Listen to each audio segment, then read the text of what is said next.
Hello, আমি খালেদা জিয়া বলছি। হ্যাঁ ভিউয়ার্স, এমনই একটি ফোন কল। রাজনীতিতে প্রতারণার নতুন কৌশল। এবার খালেদা জিয়ার কণ্ঠ নকল করে কোটি কোটি টাকা হাতিয়ে নিয়েছে এক প্রতারক। ধরা পড়লেন সিআইডির হাতে। তার নাম মোতাচ্ছেল হোসেন।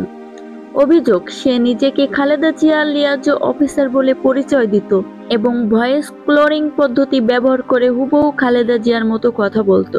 সন্দেহ করার কোনো ত্রুটিই ছিল না। সিআইডি বিভাগ তার ১৩টি ব্যাংক হিসাব অবরুদ্ধ করেছে। সেখানে মোট ৫,৩,৩৩,৭৮২ টাকা জব্দ করা হয়েছে।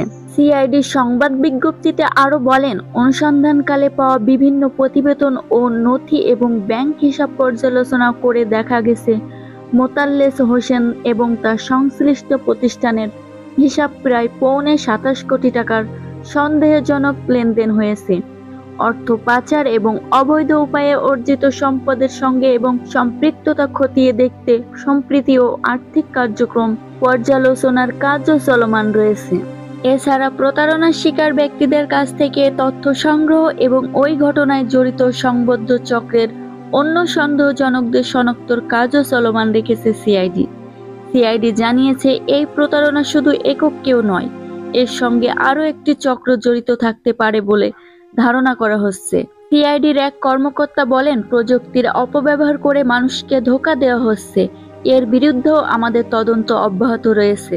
মোতাল্লেস হোসেন একজন সাধারণ মানুষ নয়, রাজনৈতিক ব্যক্তিত্ব, এমনকি ব্যবসায়ীদের কাছ থেকে অর্থ আদায় করতেন বলে অভিযোগ রয়েছে। বিশেষজ্ঞরা বলছেন, এআই, ভয়েস ক্লোনিং ও ডিজিটাল প্রতারণা এখন নতুন রূপ নিচ্ছে। সাধারণ মানুষের উচিত কোনো ফোন বা আর্থিক লেনদেনের আগে যাচাই করা, পরিচয় নিশ্চিত না হলে টাকা না দেওয়া, সন্দেহজনক কিছু মনে হলে আইন শৃঙ্খলা বাহিনীকে অবহিত করা। এ সম্পর্কে সাধারণ মানুষের আরও সচেতন হতে হবে। এই ধরনের ভয়েস নকল করে প্রতারণা করা কতটা বিপজ্জনক, নিচে কমেন্ট করতে ভুলবেন না। এমন বাস্তব ঘটনা জানতে আমাদের সাথেই থাকুন। ভিডিও ভালো লাগলে লাইক দিন, শেয়ার করুন এবং চ্যানেলটি সাবস্ক্রাইব করবেন। ট্রু ইভেন্ট টিভিতে আপনারা পাবেন এমন আরও সত্য ঘটনা।